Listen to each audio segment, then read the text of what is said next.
ओम शांति। आइए सुनते हैं आज की मुरली से मुख्य बातें। बाबा ने कहा, मीठे बच्चे, तुम्हें अभी ज्ञान का तीसरा नेत्र मिला है। तुम जानते हो, हर 5000 वर्ष बाद भोलानाथ बाप द्वारा हम यह ज्ञान सुनकर मनुष्यों से देवता बनते हैं।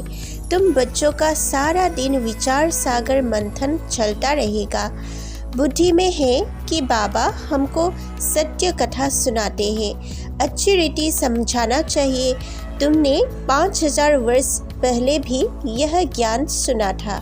देवताओं को 5000 वर्ष हुए हैं। उन्हों को बाप फिर से मनुष्य से देवता बनाएगा। अभी कलयुग का अंत है।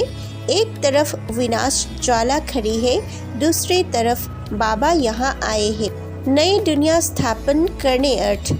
यह वही महाभारत लड़ाई है। यूँ लक्ष्मी नारायण के चित्र तो भारत में ढेर है, फिर हम बनाते हैं क्यों? हम अर्थ सहित बनाते हैं। इनमें पूरा ज्ञान है।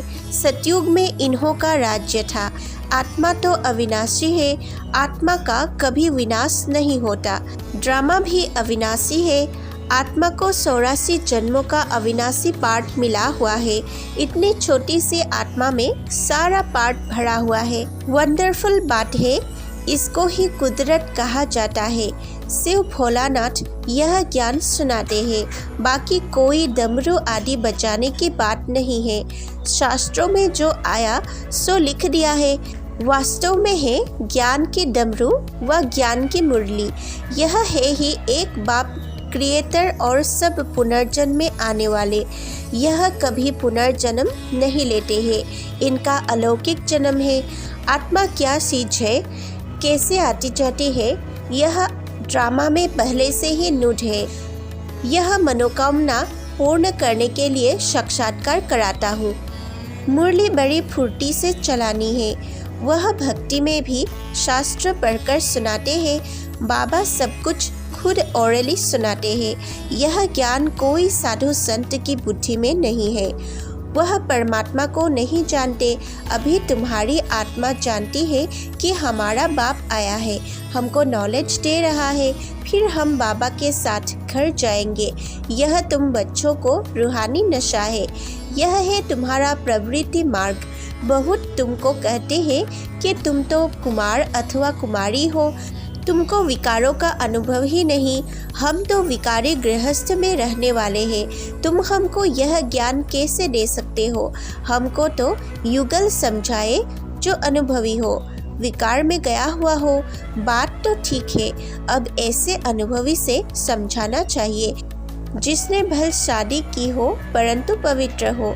ऐसे ऐसे बहुत युगल हैं जो अपना अनुभव सुना सकते हैं कि हम ऐसे प्रवृत्ति में रहकर श्रीमत का पूरा पालन कर रहे हैं। खान पान की भी पूरी परहेज रखते हैं। सर्विस के लिए बुद्धि चलनी चाहिए। देही अभिमानी भी बनना है। कोई भी फेमिलियरिटी में नहीं आना चाहिए। मेहनत लगती है।